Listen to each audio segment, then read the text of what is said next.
മലയാള cinema ഇന്ന് ലോകത്തിന് മുൻപിൽ തലയുയർത്തി നിൽക്കുകയാണ്. എന്നാൽ ഇനി വരാനിരിക്കുന്നത് വെറും ഒരു സിനിമയല്ല, അതൊരു വിസ്മയമാണ്. കത്തനാർ ദ വൈൽഡ് സോർസറർ. കഴിഞ്ഞ ദിവസം പുറത്തിറങ്ങിയ ഇതിന്റെ ട്രെയിലർ കണ്ടവർക്കെല്ലാം ഒരേ കാര്യമേ പറയാനുള്ളൂ: മലയാള സിനിമയുടെ ഗതി മാറാൻ പോകുന്നു. സുകുമാരൻ അല്ലു അർജുനെ ഐക്കൺ സ്റ്റാർ എന്ന് വിളിച്ചതുപോലെ ജയസൂര്യ എന്ന നടന്റെ കരിയറിലെ ഐക്കൺ ചിത്രമായി ഇത് മാറും. അനുഷ്ക ഷെട്ടിയുടെ തിരിച്ചുവരവും ജയസൂര്യയുടെ കഠിനാധ്വാനവും ഈ സിനിമയെ എങ്ങനെ മാറ്റുന്നുവെന്നാണ് നമുക്ക് നോക്കേണ്ടത്. കുറച്ചു കാലമായി സിനിമയിൽ നിന്ന് വിട്ടുനിന്ന അനുഷ്ക ഷെട്ടി ഒരു വലിയ പ്രൊജക്ടിലൂടെ മടങ്ങി വരാൻ കാത്തിരിക്കുകയായിരുന്നു. മലയാളത്തിലെ ഈ ബ്രഹ്മാണ്ഡ ചിത്രം അതിന് ഏറ്റവും അനുയോജ്യമാണ്. ട്രെയിലറിൽ അനുഷ്ക വഞ്ചിയിൽ പോകുന്ന രംഗവും അതിന് പിന്നാലെ വെള്ളത്തിൽ നിന്നുയരുന്ന ആ നിഗൂഢമായ കൈയും പ്രേക്ഷകർക്കിടയിൽ വലിയ ചർച്ചയാണ്. കളിയാങ്കാട്ട് നീലി എന്ന ഐതിഹാസിക കഥാപാത്രമായി അനുഷ്ക എത്തുമെന്നാണ് റിപ്പോർട്ടുകൾ. അരുന്ധതിയിലും ബാഹുബലിയിലും നമ്മൾ കണ്ട ആ പവർഫുൾ അനുഷ്കയെ വീണ്ടും കത്തനാരിലൂടെ കാണാൻ കഴിയുമെന്ന ആവേശത്തിലാണ് ആരാധകർ. കഴിഞ്ഞ 4-5 വർഷമായി ജയസൂര്യ ഈ ഒരൊറ്റ സിനിമയ്ക്ക് വേണ്ടിയുള്ള തയ്യാറെടുപ്പിലായിരുന്നു.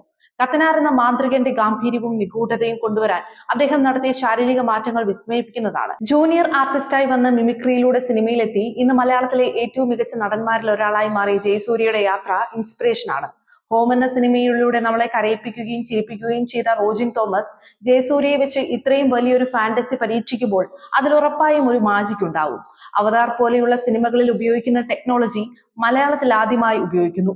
ഗോകുലം ഗോപാലന്റെ നേതൃത്വത്തിൽ 100 കോടിയിലധികം ബജറ്റിലാണ് ഈ ചിത്രം ഒരുങ്ങുന്നത്. മലയാളം കൂടാതെ തമിഴ്, തെലുങ്ക്, ഹിന്ദി തുടങ്ങിയ 15 ഭാഷകളിൽ റിലീസ് ചെയ്യുന്നതിലൂടെ മലയാള സിനിമയുടെ ആഗോള വിപണി കത്തനാർ കീഴടക്കും. കടമറ്റത്ത് കത്തനാരുടെ കഥകൾ കേട്ട് വളർന്ന ഓരോ മലയാളിക്കും ഇതൊരു വൈകാരിക നിമിഷമാണ്. നമ്മുടെ ഐതിഹ്യങ്ങളെ ഹോളിവുഡ് നിലവാരത്തിൽ കാണാൻ പോകുന്നതിന്റെ ആവശ്യത്തിലാണ് നമ്മൾ. അനുഷ്കയും ജയസൂര്യയും പ്രഭുദേവയും ഒന്നിക്കുമ്പോൾ അത് ഇന്ത്യൻ സിനിമയിലെ ഏറ്റവും വലിയ വിഷ്വൽ എനർജി ആകും. ട്രെയിലറിൽ ഏറ്റവും കൂടുതൽ ചർച്ച ചെയ്യപ്പെടുന്ന ഭാഗം ആ കൈയാണ്. അനുഷ്ക ഷെട്ടി മറ്റൊരാളും വഞ്ചിയിൽ പോകുമ്പോൾ വെള്ളത്തിനടിയിൽ നിന്ന് ഉയർന്നു വരുന്ന ആ കൈക്ക് സാധാരണ മനുഷ്യരുടേതേക്കാൾ നീളമുള്ള വിരലുകളും നഖങ്ങളുമാണുള്ളത്. ഇത് കത്തനാർ നേരിടുന്ന ഏതെങ്കിലും പ്രേതശക്തിയുടേതാണോ അതോ കളിയാങ്കാട്ട് നീലിയുടെ വിശ്വരൂപമാണോ എന്നാണ് ആരാധകർ ചോദിക്കുന്നത്. ആ ഷോട്ടിന്റെ വിഷ്വൽ ക്വാളിറ്റി ഹോളിവുഡ് ചിത്രമായ ദ കോൺജറിംഗ് നിലവാരത്തിലുള്ളതാണെന്നത് പ്രേക്ഷകർക്ക് വലിയ പ്രതീക്ഷയാണ് നൽകുന്നത്. ട്രെയിലറിൽ ജയസൂര്യയെ 2 വ്യത്യസ്ത കാലഘട്ടങ്ങളിൽ കാണിക്കുന്നുണ്ട്. ഒന്ന് യുവത്വത്തിലുള്ള അല്പം പരുക്കൻ ലുക്കിലുള്ള ഒരു കത്തനാർ, മറ്റൊന്ന് കൂടുതൽ പക്വതയുള്ള നിഗൂഢത നിറഞ്ഞ കണ്ണുകളുള്ള കത്തനാർ. ഇത് സിനിമയുടെ കഥ 2 കാലഘട്ടങ്ങളിലായാണോ നടക്കുന്നതെന്ന സംശയം ജനിപ്പിക്കുന്നു. കടമറ്റത്ത് കത്തനാർ എങ്ങനെയാണ് ഈ മാന്ത്രിക ശക്തികൾ നേടിയെടുത്തത് എന്നതിന്റെ ഒറിജിൻ സ്റ്റോറി കൂടി സിനിമയിൽ ഉണ്ടാകുമെന്നതിന്റെ സൂചനയാണിത്. പ്രഭുദേവയുടെ സാന്നിധ്യം ട്രെയിലറിൽ വളരെ ചുരുങ്ങിയ സെക്കൻഡുകൾ മാത്രമേ ഉള്ളൂ, എങ്കിലും അത് വലിയൊരു ഇമ്പാക്ട് നൽകുന്നുണ്ട്. അദ്ദേഹം ഒരു വിദേശിയുടേത് പോലെയുള്ള വേഷ സംവിധാനത്തിലാണ് എത്തുന്നത്. കത്തനാരുടെ എതിരാളിയാണോ മറ്റൊരു മാന്ത്രികനായാണോ പ്രഭുദേവ എത്തുന്നത് എന്നത് പ്രേക്ഷകർ സംശയിക്കുന്നു. ഇന്ത്യയിലെ തന്നെ മികച്ച 2 പെർഫോമർമാർ നേർക്കുനേർ വരുമ്പോൾ അത് സ്ക്രീനിൽ തീ പടർത്തും. മലയാള സിനിമയിൽ ആദ്യമായി വിർച്വൽ പ്രൊഡക്ഷൻ ഉപയോഗിച്ചു എന്നത് വെറും ഒരു വാക്കല്ല. ട്രെയിലറിലെ ആ കാടുകളും പഴയ കാലത്തെ വീടുകളും നിഗൂഢമായ ഗുഹകളും കാണുമ്പോൾ അത് സ്റ്റുഡിയോയ്ക്കുള്ളിൽ സെറ്റിട്ട് ചെയ്തതാണെന്ന് വിശ്വസിക്കാൻ പ്രയാസമാണ്. റോജിൻ തോമസ് ഈ സാങ്കേതിക വിദ്യ ഉപയോഗിച്ച് സൃഷ്ടിച്ചിരിക്കുന്ന കത്തനാർ വേൾഡ് വിഷ്വലി നമുക്ക് പുതിയൊരു അനുഭവമാണ് നൽകുന്നത്.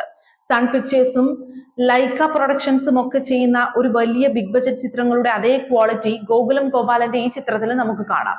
കടമറ്റത്ത് കത്തനാരുടെ കഥകൾ നമ്മൾ ഐതിഹ്യമാലകളിൽ വായിച്ചിട്ടുള്ളതാണ്. എന്നാൽ ട്രെയിലറിൽ കാണിക്കുന്നത് കേവലം ഒരു മന്ത്രവാദിയുടെ കഥ മാത്രമല്ല, മറിച്ച് ഒരു ജനതയുടെ ഭയത്തെയും വിശ്വാസത്തെയും കുറിച്ചാണ്.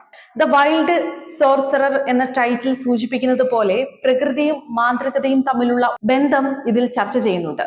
മലയാളികൾക്ക് പ്രിയപ്പെട്ട നീലിയും കത്തനാരും തമ്മിലുള്ള പോരാട്ടം ബിഗ് സ്ക്രീനിൽ കാണുമ്പോൾ അതൊരു കൾട്ട് ക്ലാസിക്കായി മാറും. ഭാഷയുടെ അതിർവരമ്പുകൾ തകർത്ത് മലയാള സിനിമയെ ലോകത്തിന്റെ നെറുകയിൽ എത്തിക്കാൻ കത്തനാർക്ക് കഴിയുമെന്ന് ട്രെയിലറിലെ ഓരോ ഫ്രെയിമും വിളിച്ചു പറയുന്നു. ജയസൂര്യയുടെ കരിയറിലെ ഏറ്റവും വലിയ വിജയമായി ഇത് മാറട്ടെ എന്നാണ് ആരാധകർ ഒന്നടങ്കം ആശംസിക്കുന്നത്. എന്തായാലും കാത്തിരിക്കാം കത്തനാറിനായി.